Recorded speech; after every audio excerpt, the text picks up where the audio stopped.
morning. I am Major Richard Rubottom from the Salvation Army, retired officer, and as I said last week, normally we have about 30 people in this room, and a lot of questions, a lot of requests for prayer, and so these videos will not be nearly as long as what we would do on a normal Sunday morning. But for those who attend the class, we want to make sure that they have this opportunity to at least do a little more Bible study in depth. Last week we talked about Revelation 18, 1 through 5. And because in this chapter there's some overlap, I want to begin again at the 4th verse and then read through several other verses from the New International Version.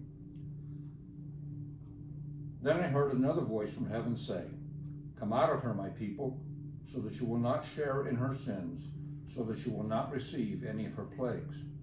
For her sins are piled up to heaven, and God has remembered her crimes. Give back to her as she has given, pay her back double for what she has done. Pour her a double portion from her own cup. Give her as much torment and grief as the glory and luxury she gave herself. In her heart she boasts, I sit enthroned as queen. I am not a widow. I will never mourn. Therefore, in one day her plagues will overtake her, death, mourning, and famine. She will be consumed by fire, for mighty is the Lord God who judges her." Now, some of you will remember that in previous chapters, we talked about the prostitute who sits on the red beast, and how eventually this prostitute would be hated by those who had been supporting her, and that she would be burnt with fire. And now we see this in a prophetic type of fulfillment. And there's a very strong call from God for his people to leave her and not be involved in her sins or any of her plagues. Why? Because she has mixed. Now, we need to remember that in the ancient world, wine was drank, large amounts of it. It was certainly more sterile than water. Water, unfortunately, carried a lot of bacteria and pathogenic organisms. So it was not always safe to drink. And so they would mix water and wine. And most wine was mixed about to the ratio of 3 parts water, 1 part wine. And it was said that only barbarians drank their wine neat or without mixing it. But here we see that she has mixed.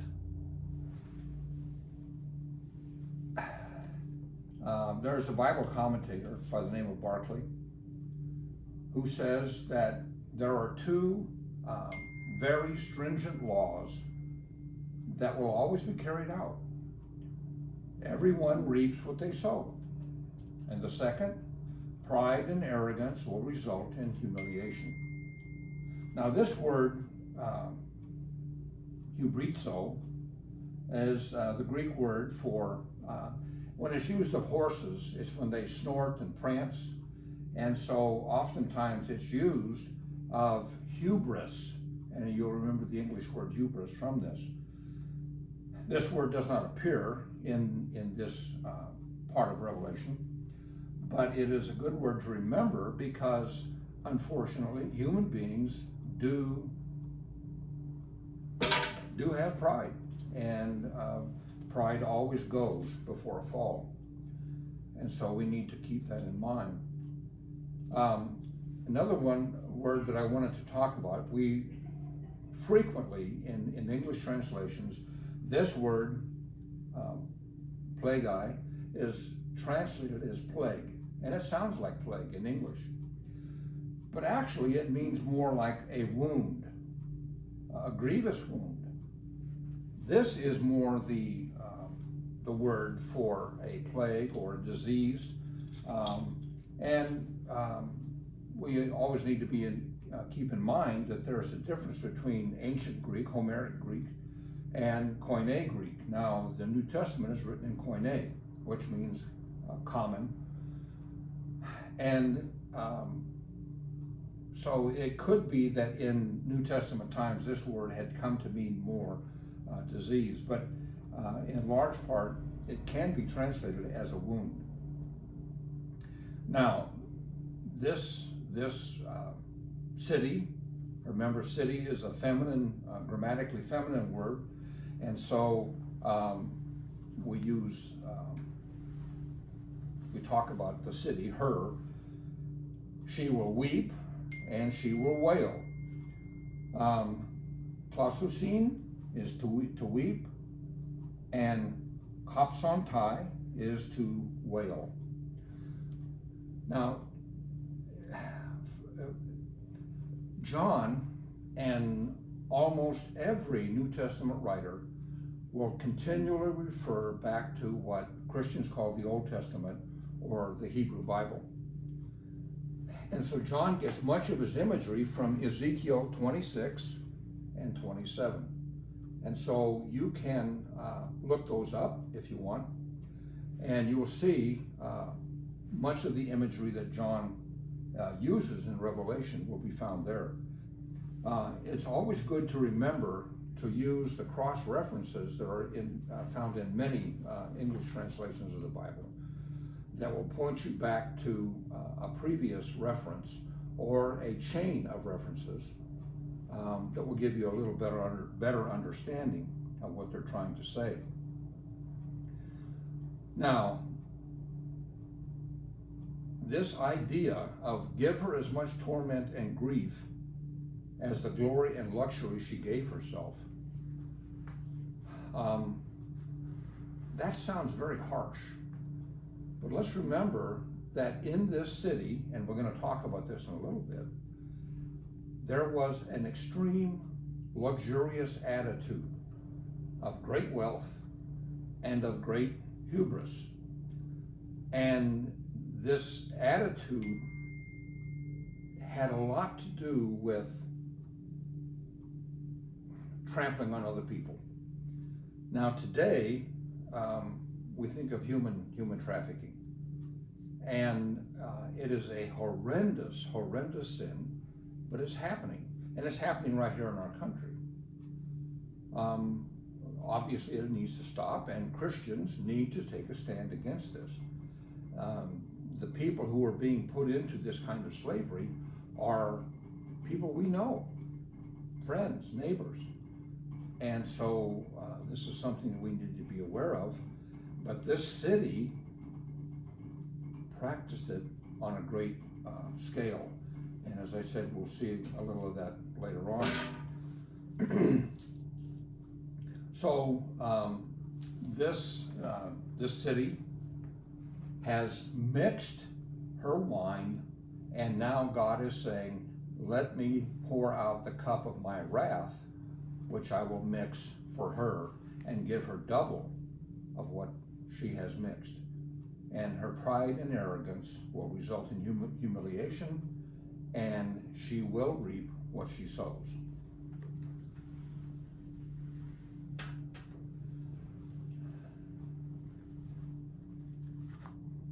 When the kings of the earth who committed adultery with her and shared her luxury see the smoke of her burning, they will weep and mourn over her. Terrified at her torment, they will stand far off and cry, woe, woe to you, great city, you mighty city of Babylon. In 1 hour, your doom has come. This is the word from a long distance, and makrothen. And it's interesting to note that in 3 instances here in this 18th chapter, we do not see anyone going to help. There are people in this city, human beings, and they are suffering, and no one goes to help. Everyone stands far off. And they wail and weep not because of what's happening to those people, but because they're losing their power, their wealth, and their influence over other people. Now, there's a list of things that this city has, collected to herself, and we're going to look at that when we look at the merchants of the earth. Now, remember, kings are interested in political power. Obviously, they're also interested in wealth, but it's the political power that gives them the wealth. Now, the merchants of the earth will weep and mourn over her because no one buys her cargoes anymore. And this is the word for cargo, gamon, and it comes from the Greek word gemo, which means to be full of.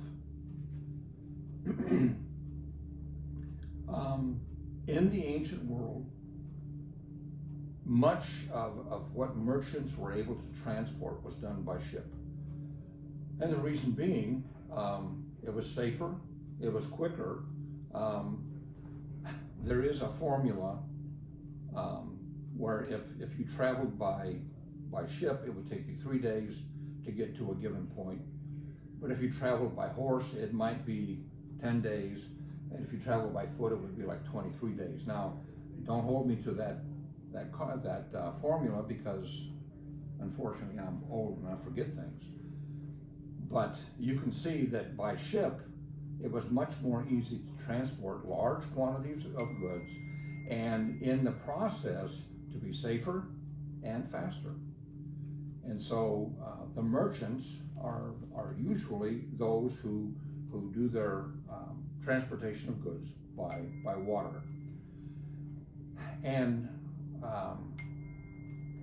also you need to remember that in these days, they didn't sail out into the middle of the ocean.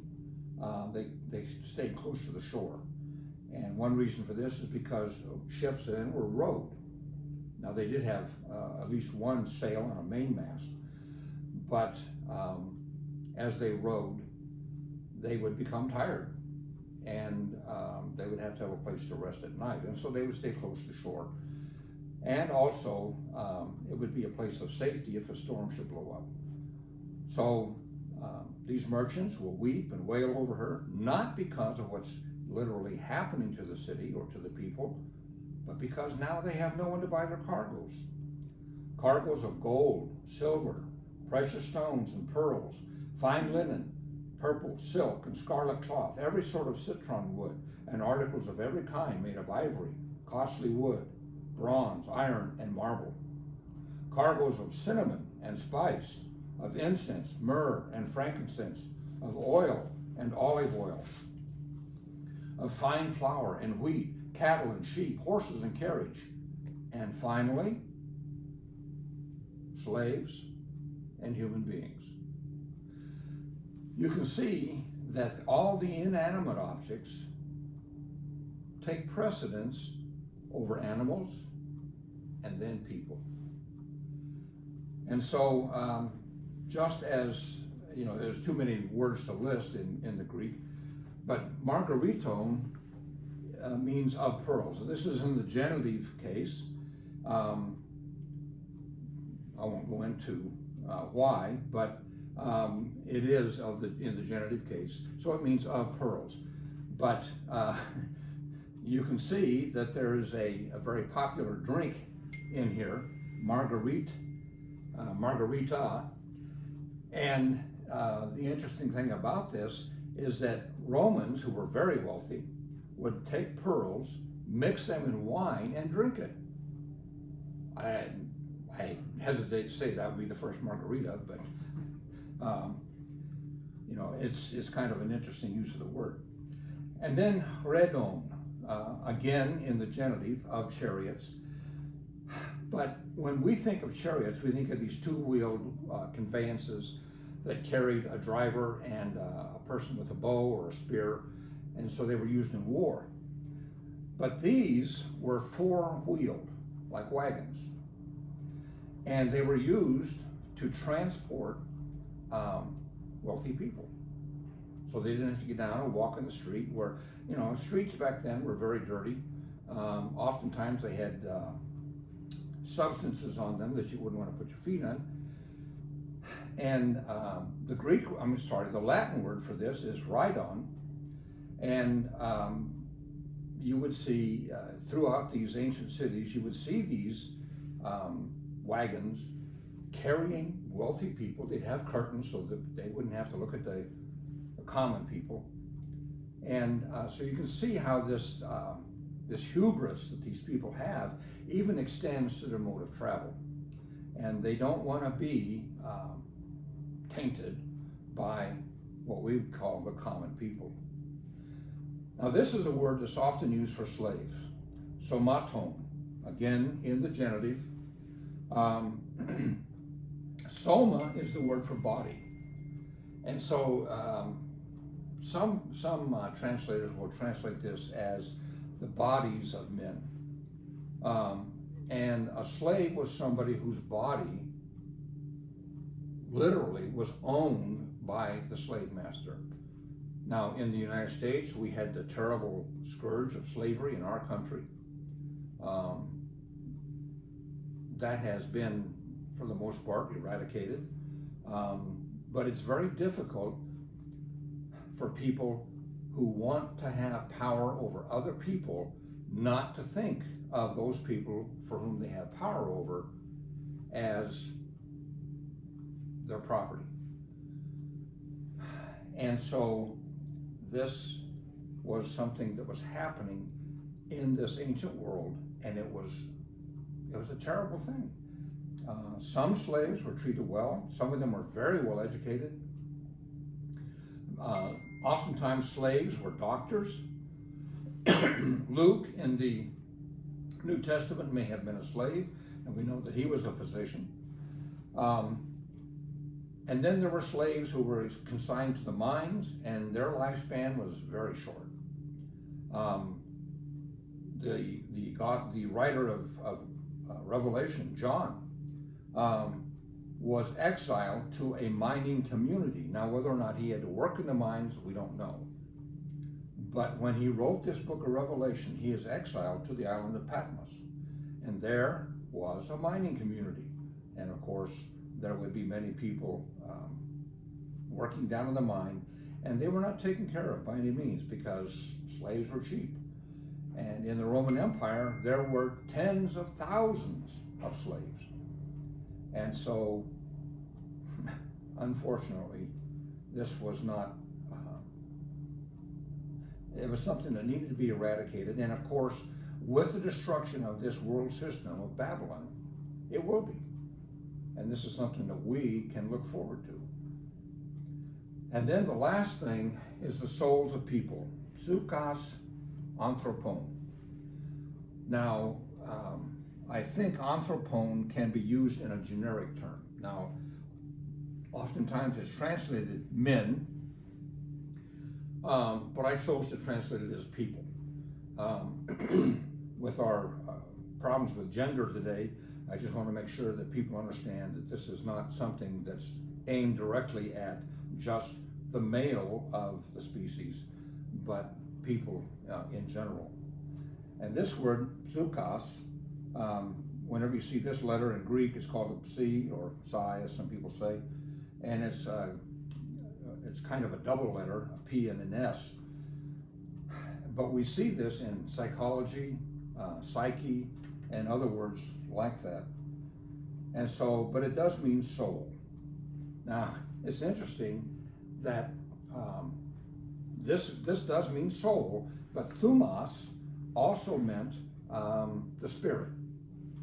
And now there's another word for spirit, pneuma, but in Homeric Greek, the thumos was that part of the warrior that would be inhabited by the god or influenced by the god.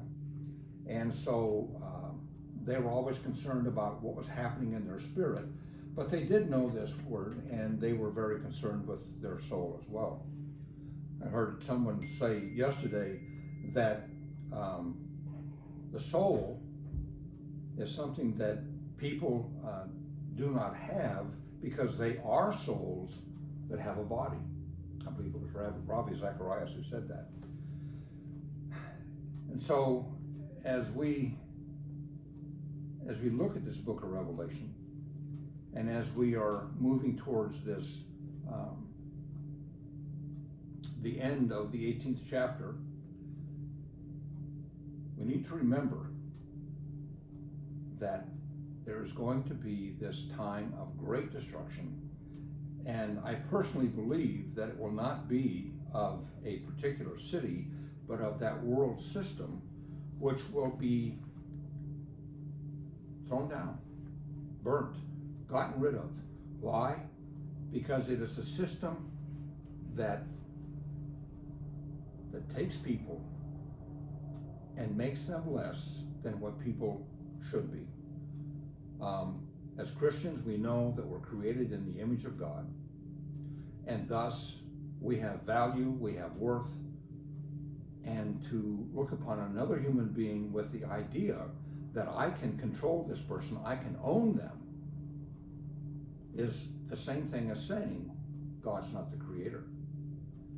And so as people of God, we need to be very careful that we look at people as someone whom God has created and for whom Jesus died.